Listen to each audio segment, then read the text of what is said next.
বিশ্বের অন্যতম গুরুত্বপূর্ণ নৌপথ হরমুজ প্রণালীতে জাহাজ চলাচলের ক্ষেত্রে কঠোর অবস্থান নিয়েছে ইরান।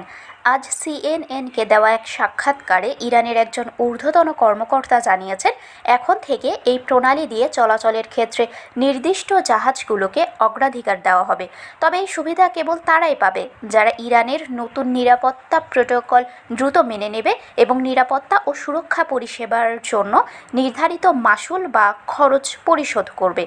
ওই কর্মকর্তা সাফ জানিয়ে দিয়েছেন, যেসব জাহাজ এই অর্থ পরিশোধে অস্বীকৃতি জানাবে সেগুলোর চলাচলে সাময়িকভাবে স্থগিত করা হবে।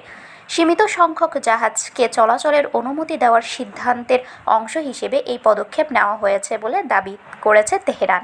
উল্লেখ্য, গত শুক্রবার দীর্ঘ উত্তেজনার পর প্রণালীটি খুলে দেওয়ার ঘোষণা দিলেও আজ পুনরায় এই নতুন নিষেধাজ্ঞা আরোপ করল ইরান। এর কারণ হিসেবে মার্কিন অবরোধ এবং বারবার যুদ্ধবিরোধী লঙ্ঘনের বিষয়টিকে দায়ী করেছে দেশটি।